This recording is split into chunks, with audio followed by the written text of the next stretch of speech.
اس وقت اللہ نے کافروں کی آنکھوں پر پردہ ڈال دیا، وہ غار کے اندر نہ دیکھ سکے۔ آپ نے 3 راتیں اور 3 دن غار میں قیام فرمایا۔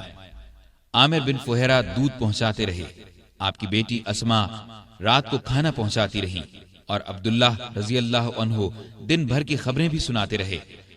گویا ابو بکر کا گھرانہ خدمت میں لگا رہا۔ تیسری رات غار سے روانہ ہوئے، عامر ساتھ چلے۔ عبداللہ اریقت نامی ایک شخص کو اجرت پر راستہ دکھانے کے لیے ساتھ لے لیا۔ اس طرح یہ آگے چلے۔ ادھر مکے کے کافر آپ کی تلاش میں نکلے، کیونکہ گھر میں انہیں علی رضی اللہ عنہ ملے تھے۔ پہلے وہ ابو بکر رضی اللہ عنہ کے گھر پہنچے، وہ وہاں نہ ملے تو کافروں نے اعلان کیا، جو شخص محمد یا ابو بکر کو پکڑ کر لائے گا اسے ہر ایک کے بدلے 100 اونٹ انعام میں دیے جائیں گے۔ قبیلہ بنو مدلج کا سردار سراقہ یہ اعلان سن کر ہتھیار لگا کر آپ کی تلاش میں گھوڑے پر روانہ ہوا۔ یہ بڑے ڈیل ڈول کا اور بہادر شخص تھا۔ تلاش کرتے کرتے ان حضرات کے نزدیک پہنچ گیا، لیکن گھوڑے نے ٹھوکر کھائی، زمین پر گرا، دوبارہ سیدھا ہوا، پھر گرا۔ ادھر ابو بکر مڑ مڑ کر اس کی طرف دیکھ رہے تھے۔ بولے، اے اللہ کے رسول، ہمارا پیچھا کرنے والا بہت قریب آ گیا ہے۔ اس پر نبی کریم صلی اللہ علیہ وسلم نے فرمایا، لا تحزن ان اللہ معنا، غم نہ کر، اللہ ہمارے ساتھ ہے۔ اس کے ساتھ ہی سراقہ کا گھوڑا زمین میں دھنس گیا۔ یہ دیکھ کر وہ پکارا، مجھے معاف کر دیجئے، میں آپ کو کوئی تکلیف نہیں پہنچاؤں گا۔ آپ نے دعا کی، گھوڑا نکل آیا، سراقہ نزدیک آیا، کافروں کے اعلان کے بارے میں بتایا۔ آپ نے اسے جانے کی اجازت دے دی اور اس سے کہا، ہمارے بارے میں کسی کو نہ بتانا۔ وہ لوٹ گیا اور آپ اپنے ساتھی کے ساتھ آگے روانہ ہوئے۔ ادھر یثرب یعنی مدینہ کے لوگوں کو اطلاع مل چکی تھی، وہ آپ کا بے چینی سے انتظار کر رہے تھے۔ آپ 8 دن تک سفر کے بعد قباء کے قریب پہنچے۔ قباء مدینے سے 4 کلومیٹر کے فاصلے پر جنوب مغرب میں ایک گاؤں تھا۔ لوگوں کو آپ کی آمد کی خبر ملی تو اللہ اکبر کے نعرے لگاتے امٹ پڑے۔ ادھر رسول کریم صلی اللہ علیہ وسلم اور ابو بکر رضی اللہ عنہ سواری سے اتر کر ایک درخت کے نیچے بیٹھ گئے تھے۔ لوگ ابو بکر کو سلام کرتے رہے، اس لیے کہ ان کے سر اور داڑھی کے بال سفید ہو گئے تھے۔ لوگ انہیں اللہ کا رسول سمجھے۔ نبی صلی اللہ علیہ وسلم پر دھوپ آئی تو ابو بکر نے آپ پر کپڑا تان کر سایہ کیا۔ تب لوگوں کو معلوم ہوا کہ اللہ کے رسول تو یہ ہیں۔ آپ صلی اللہ علیہ وسلم نے قباء میں مسجد بنوائی۔ چند دن ٹھہرنے کے بعد وہاں سے مدینے کی طرف روانہ ہوئے۔ ابو بکر اب بھی ساتھ تھے۔ مدینے میں آپ اور ابو بکر ابو ایوب انصاری کے ہاں قیام فرما ہوئے۔ اب آپ نے مدینے میں مسجد بنانے کا ارادہ فرمایا۔ مسجد کے لیے جو زمین خریدی گئی اس کی قیمت ابو بکر نے ادا کی۔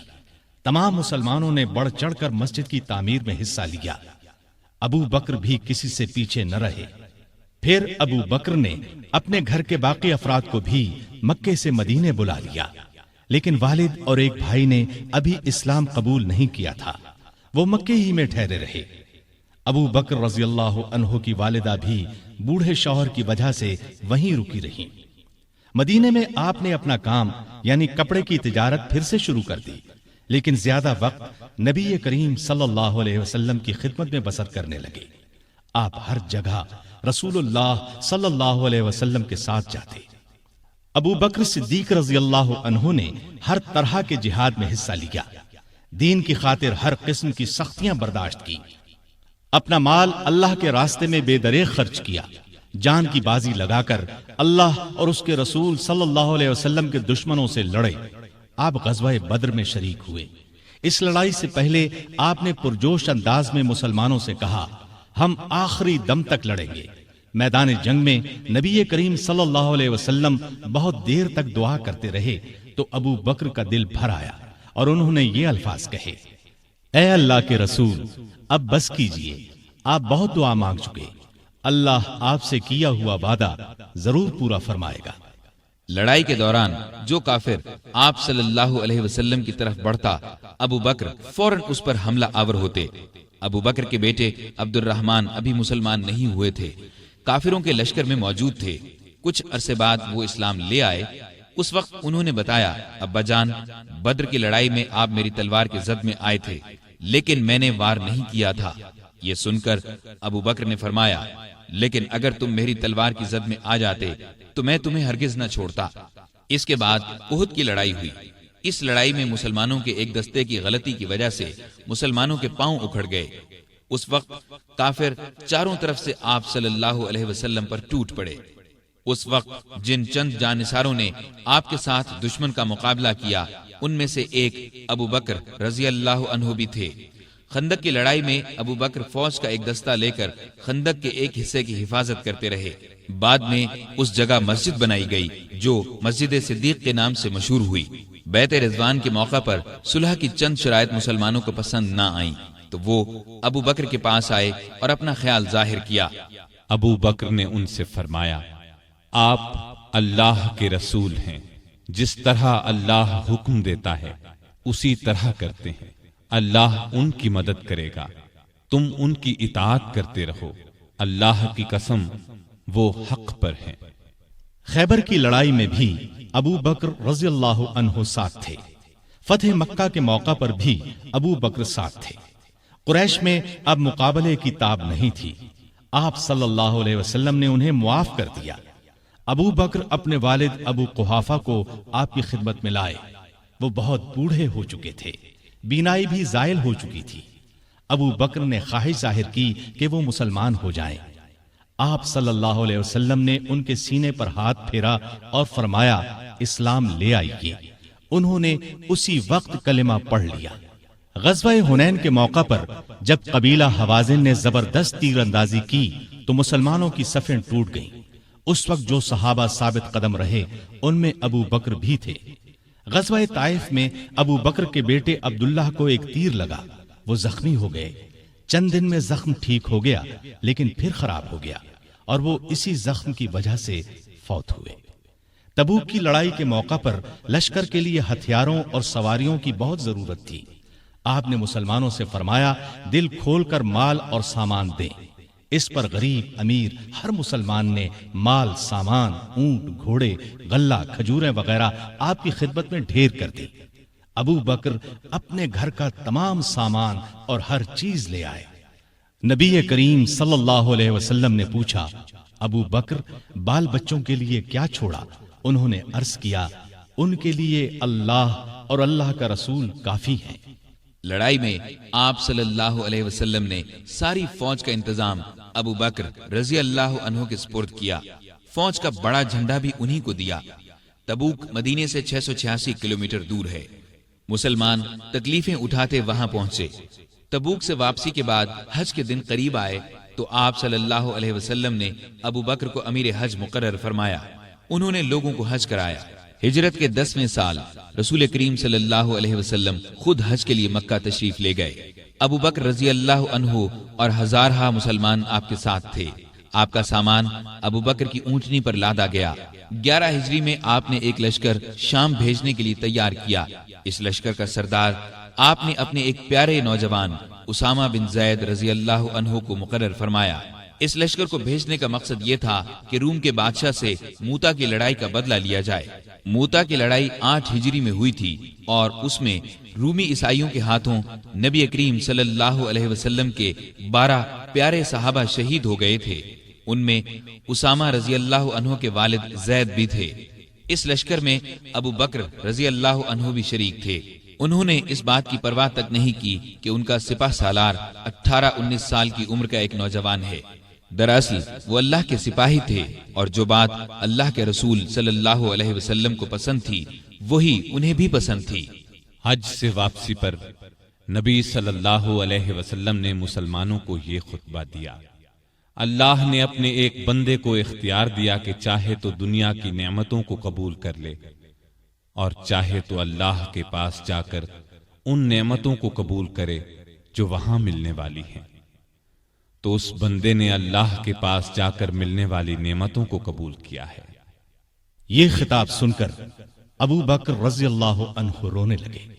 وہ سمجھ گئے کہ یہ آپ صلی اللہ علیہ وسلم نے اپنے بارے میں فرمایا ہے۔ ہجرت کے 11ویں سال رسول کریم صلی اللہ علیہ وسلم کے مرض میں اضافہ ہو گیا تو آپ نے ابو بکر کو نماز پڑھانے کا حکم فرمایا۔ ابو بکر نمازیں پڑھانے لگے۔ اس دوران میں ایک صبح آپ کو افاقہ محسوس ہوا تو آپ سہارا لے کر مسجد میں تشریف لے آئے۔ ابو بکر نے پیچھے ہٹنا چاہا تو آپ نے اشارے سے فرمایا اپنی جگہ پر رہو۔ پھر آپ نے ان کے ساتھ بیٹھ کر نماز ادا کی۔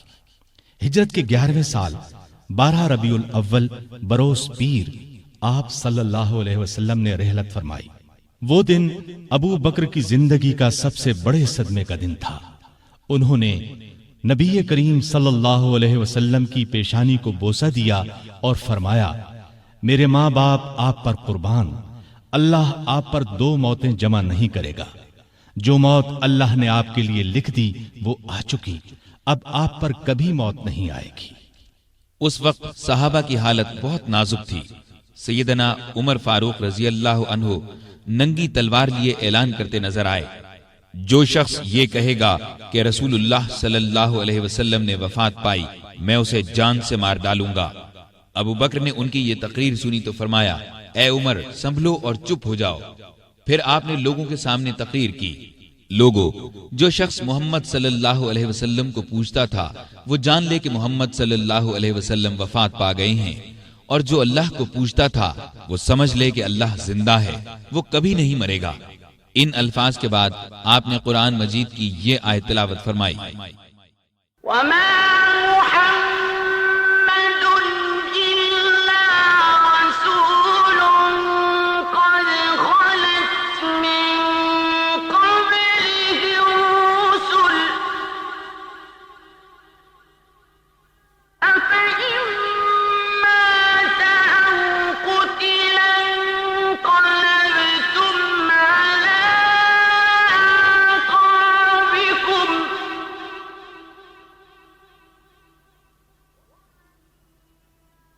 ومن ينقلب على عقبيه فلن يضر الله شيئا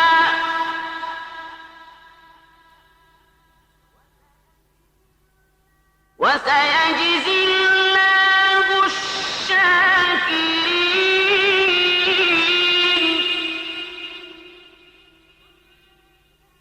محمد صلی اللہ علیہ وسلم صرف رسول ہی ہیں، ان سے پہلے بہت سے رسول آ چکے ہیں۔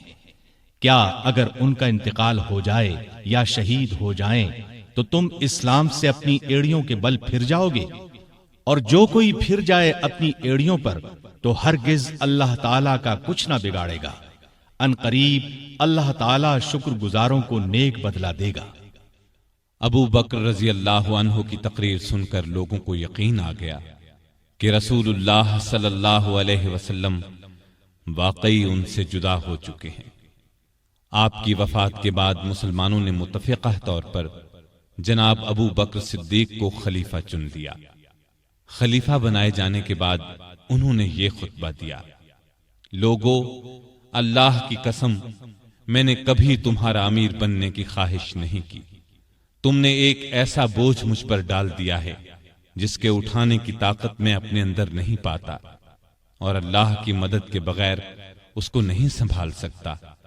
میں تم سے بہتر نہیں، اگر سیدھے راستے پر چلوں تو میری مدد کرنا، اور اگر غلطی کروں تو مجھے درست کر دینا۔ یاد رکھو سچائی امانت ہے اور جھوٹ خیانت۔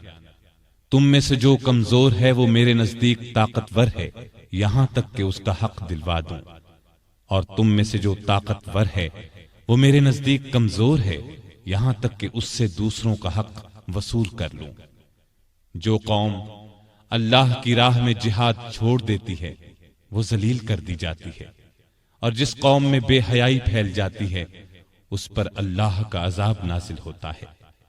جب تک میں اللہ اور اس کے رسول صلی اللہ علیہ وسلم کی اطاعت کروں تم میرا حکم مانو، اور جب میں اللہ اور اس کے رسول کی نافرمانی کروں تو تم پر میرا حکم ماننا فرض نہیں۔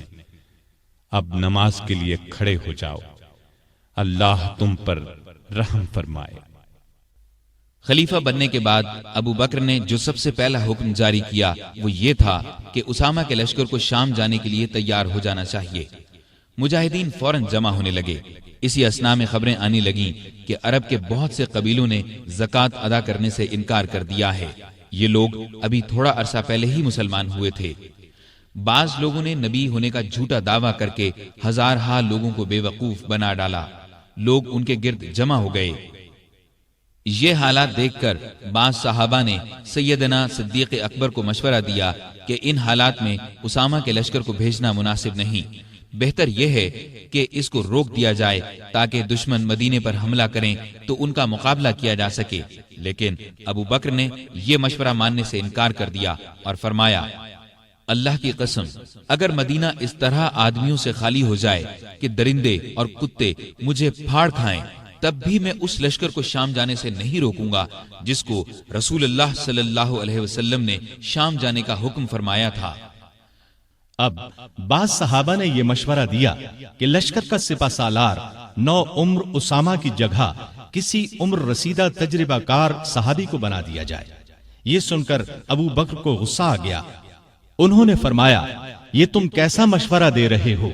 جس شخص کو رسول اللہ صلی اللہ علیہ وسلم نے لشکر کا امیر بنایا، میں اس کی جگہ کسی اور کو امیر مقرر کروں، ایسا ہرگز نہیں ہوگا۔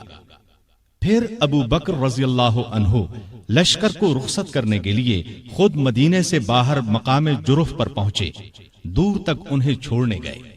اسامہ گھوڑے پر سوار تھے اور ابو بکر ان کے ساتھ پیدل چل رہے تھے۔ اسامہ نے عرض کیا، اے رسول اللہ کے خلیفہ، یا تو آپ بھی گھوڑے پر سوار ہو جائیں یا مجھے گھوڑے سے اتر کر پیدل چلنے دیں۔ ابو بکر نے فرمایا، نہ تو میں سوار ہوں گا نہ تمہیں گھوڑے سے اترنے دوں گا۔ اگر کچھ دیر کے لیے میرے قدموں پر اللہ کی راہ کا غبار پڑ جائے تو اس سے میری شان میں کوئی کمی نہیں آ جائے گی۔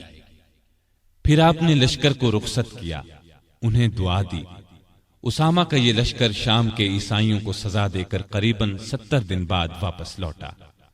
نبی صلی اللہ علیہ وسلم کی وفات کے بعد کچھ قبیلے اسلام سے پھر گئے، کچھ نے زکوٰۃ دینے سے انکار کر دیا اور کچھ نے جھوٹی نبوت کا اعلان کر دیا۔ یہ سب ارتدادی فتنے تھے، یعنی یہ مرتد ہو گئے تھے۔ ابو بکر رضی اللہ عنہ نے ان سب کے خلاف جہاد کیا۔ پہلے آپ نے زکوٰۃ نہ دینے والوں سے جنگ کی، انہیں شکست دی۔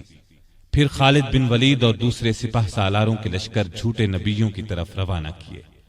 مسیلمہ کذاب سب سے بڑا جھوٹا نبی تھا۔ خالد بن ولید کے لشکر نے اسے شکست فاش دی۔ اس لڑائی کو یمامہ کی لڑائی کہا جاتا ہے۔ مسیلمہ بھی اس جنگ میں مارا گیا۔ 10,000 مرتد ہلاک ہوئے۔ مسلمانوں کے لشکر میں سے 1,000 شہید ہوئے۔ اس طرح مرتدوں کی کمر ہمیشہ کے لیے ٹوٹ گئی، ہر طرف امن قائم ہو گیا، اور یہ سب ابو بکر کی غیر معمولی ایمانی طاقت، ہمت اور شجاعت کی وجہ سے ممکن ہوا۔ اس کے بعد آپ کا ایک خاص کارنامہ یہ ہے کہ آپ نے قرآن کو ایک جگہ جمع کروایا، کیونکہ اس وقت قرآن مجید مختلف جگہوں پر لکھا ہوا تھا۔ یمامہ کی لڑائی میں سینکڑوں حفاظ صحابہ شہید ہو گئے تھے، اس لیے ضرورت محسوس ہوئی کہ قرآن کو ایک جگہ جمع کر دیا جائے، چنانچہ یہ کام کیا گیا۔ اس کے بعد ابو بکر روم اور ایران کی طرف متوجہ ہوئے۔ روم اور ایران اس وقت دنیا کی 2 بڑی سلطنتیں تھیں۔ روم والے عیسائی تھے اور ایران کے لوگ مجوسی یعنی آگ کو پوجتے تھے۔ دونوں ہی مسلمانوں کے دشمن تھے۔ نبی کریم صلی اللہ علیہ وسلم نے اپنی زندگی مبارک میں آس پاس کے ملکوں کے بادشاہوں کے نام اسلام کے پیغامات ارسال فرمائے تھے۔ ایک خط ایران کے بادشاہ خسرو پرویز کو بھی بھیجا گیا تھا۔ اس نے آپ کا خط پھاڑ دیا تھا۔ آپ نے یہ خبر سن کر فرمایا تھا، اللہ اس کے ملک کے ٹکڑے ٹکڑے کرے۔ پھر خسرو پرویز کے بیٹے نے اسے قتل کر ڈالا۔ اس کے بعد ایرانی آپس میں لڑنے لگے۔ ایسے میں ابو بکر رضی اللہ عنہ خلیفہ بن گئے تو انہوں نے خالد بن ولید کو سپہ سالار بنا کر ایران کی طرف روانہ کیا۔ خالد بن ولید رضی اللہ عنہ کی ایرانیوں سے 15 کے قریب لڑائیاں ہوئیں۔ ان سب میں اللہ نے انہیں فتح عطا کی۔ اس کے بعد روم کی باری آئی۔ روم کی طرف 4 لشکر روانہ کیے۔ ان کے سپہ سالار ابو عبیدہ بن جراح، یزید بن ابی سفیان، شرحبیل بن حسنہ اور عمر بن عاص مقرر فرمائے۔ ان چاروں لشکروں میں 27,000 کے قریب مجاہدین تھے۔ یہ چاروں مختلف راستوں سے شام پر حملہ آور ہوئے۔ ساتھ ہی ابو بکر نے خالد بن ولید کو حکم بھیجا کہ وہ بھی ان لشکروں کی مدد کے لیے پہنچیں۔ خالد بن ولید شام کے اسلامی لشکر سے آ ملے اور کمان اپنے ہاتھ میں لے لی۔ ادھر رومیوں کا بڑا لشکر اجنادین کے مقام پر جمع ہوا۔ خالد بن ولید نے ان کا رخ کیا اور انہیں بہت بڑی شکست دی۔ اجنادین سے شکست کھا کر رومی یرموک میں جمع ہوئے۔ یہاں بھی زبردست جنگ ہوئی۔ یہ لڑائیاں ابھی جاری تھیں کہ سیدنا ابو بکر رضی اللہ عنہ بیمار ہو گئے۔ پہلے انہیں تیز بخار ہوا، سخت کمزوری کی وجہ سے مسجد میں نہ آ سکے۔ سیدنا عمر رضی اللہ عنہ کو نمازیں پڑھانے کا حکم دیا۔ جب حالت اور بگڑی تو وصیت فرمائی، میرے بعد خلیفہ عمر ہوں گے۔ یہ وصیت سن کر بعض صحابہ نے عرض کی، عمر کے مزاج میں سختی ہے۔ تو ابو بکر نے فرمایا، جب خلافت کا بوجھ سر پر پڑے گا تو یہ سختی جاتی رہے گی۔ وہ امت کے بہترین آدمی ہیں۔ بیماری کے دنوں میں ایک دن پوچھا، خلیفہ بننے سے اب تک بیت المال سے مجھے کتنا وظیفہ ملا ہے؟ حساب کیا گیا تو 8,000 کے قریب درہم بنے۔ آپ نے فرمایا، میری فلاں زمین بیچ کر یہ رقم بیت المال میں جمع کی جائے۔ پھر آپ نے فرمایا، جب سے میں خلیفہ ہوا ہوں میری جائیداد کتنی بڑھی ہے؟ لوگوں نے کہا کہ ایک حبشی غلام ہے جو بچوں کو کھلاتا ہے، مسلمانوں کی تلواروں کو صاف کرتا ہے اور چمکاتا ہے، ایک اونٹنی ہے جس پر پانی لاتا ہے، اور ایک معمولی سی پرانی چادر ہے۔ یہ سن کر فرمایا، میرے مرنے کے بعد یہ سب چیزیں نئے خلیفہ عمر کے پاس پہنچا دی جائیں۔ ایک وصیت یہ کی کہ میری قبر رسول اللہ صلی اللہ علیہ وسلم کی قبر کے پاس بنائی جائے۔ اپنے کفن کے بارے میں فرمایا، جو کپڑے میرے بدن پر ہیں انہی میں کفن دیا جائے۔ اس پر عائشہ رضی اللہ عنہا نے فرمایا، ہم آپ کے لیے نیا کفن کیوں نہ خریدیں؟ جواب میں فرمایا، مردوں سے زیادہ نئے کپڑوں کی ضرورت زندوں کو ہے۔ یہ بھی فرمایا، نبی صلی اللہ علیہ وسلم کی وفات پیر کو ہوئی تھی، آج پیر ہے، مجھے امید ہے کہ میری موت بھی آج ہی ہوگی۔ چنانچہ 22 جمادی الاخر ہجرت کے 13ویں سال پیر کے دن ابو بکر رضی اللہ عنہ اس دنیا سے رحلت کر گئے۔ کفن دفن ان کی وصیت کے مطابق ہوا۔ وفات کے وقت عمر 63 سال تھی۔ خلافت کی مدت 2 سال 3 ماہ 11 دن ہے۔ خلیفہ بننے سے پہلے کپڑے کی تجارت کرتے تھے۔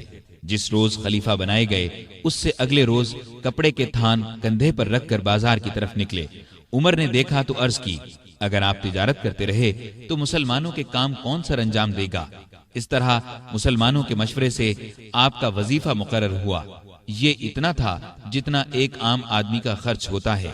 وفات کے وقت یہ بھی اپنی زمین فروخت کر کے بیت المال میں جمع کرانے کی وصیت کر دی۔ اس وصیت کے مطابق جب یہ رقم بیت المال میں جمع کرانے کے لیے سیدنا عمر فاروق کی خدمت میں لائی گئی تو عمر رو پڑے۔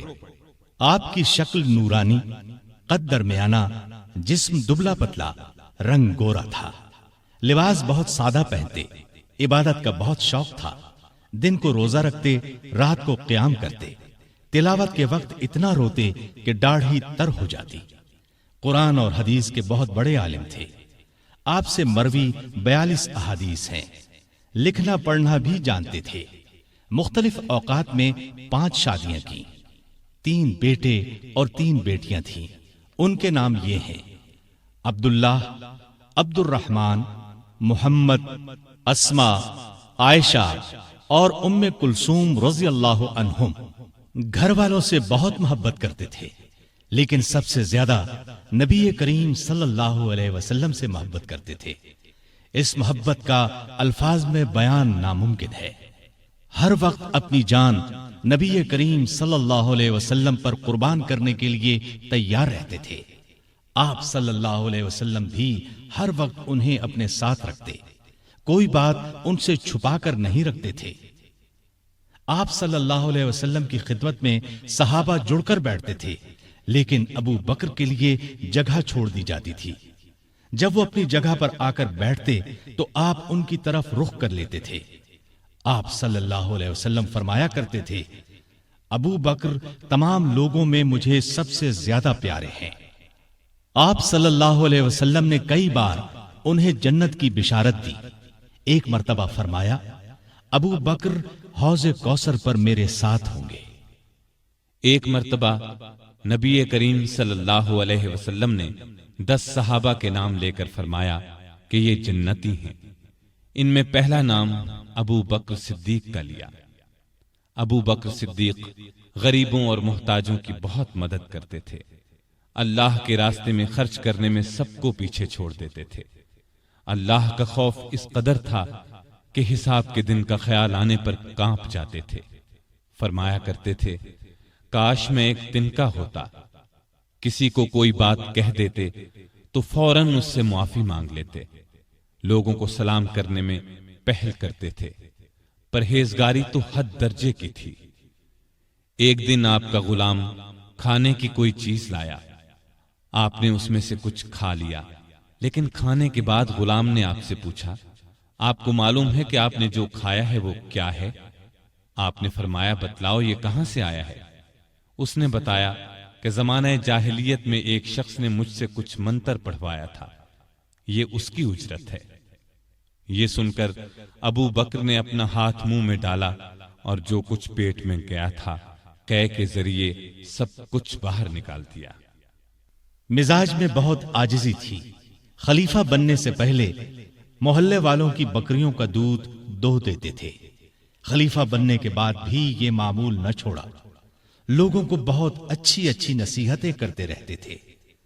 فرماتے ہیں، مصیبت کی جڑ انسان کی گفتگو ہے، عقل مند کی پہچان یہ ہے کہ وہ زیادہ باتیں نہیں کرتے۔ سچائی امانت اور جھوٹ بددیانتی ہے۔ کسی مسلمان کو حقیر نہ جانو۔ جس قوم میں بری باتیں عام ہو جائیں تو اللہ اس کو مصیبت میں ڈال دیتا ہے۔ ہر اچھے کام کے ثواب کا ایک اندازہ ہے، لیکن صبر کا ثواب بے اندازہ ہے۔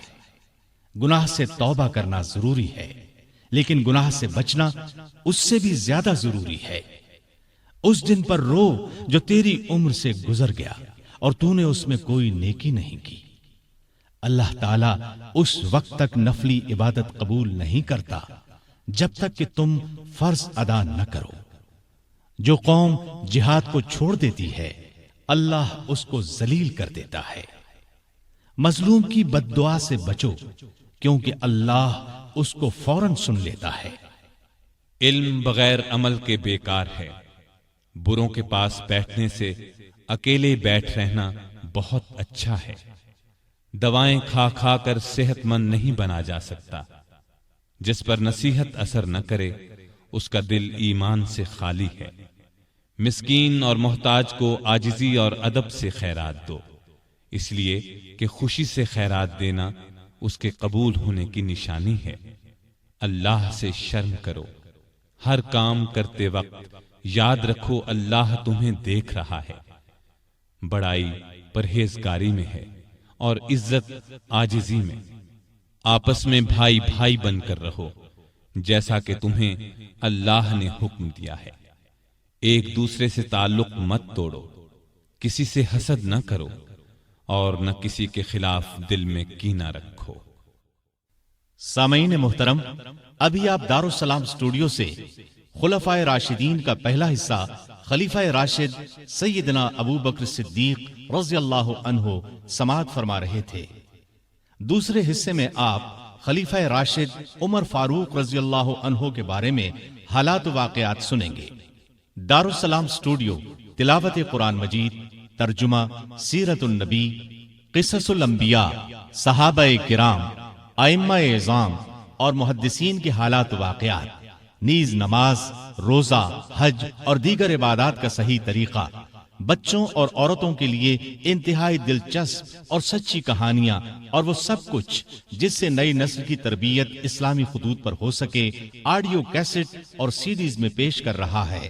دارالسلام اسٹوڈیو دارالسلام پبلشرز اینڈ ڈسٹریبیوٹرز کا ایک حصہ ہے جو اسلامی کتب کی اشاعت کا بین الاقوامی ادارہ ہے، جس کا ہیڈ آفس سعودی عرب کے دارالحکومت ریاض میں واقع ہے۔ پاکستان میں اس کا ایڈریس نوٹ کر لیں: دارالسلام اسٹوڈیو، 50 لوور مال، نزد ایم اے او کالج، لاہور۔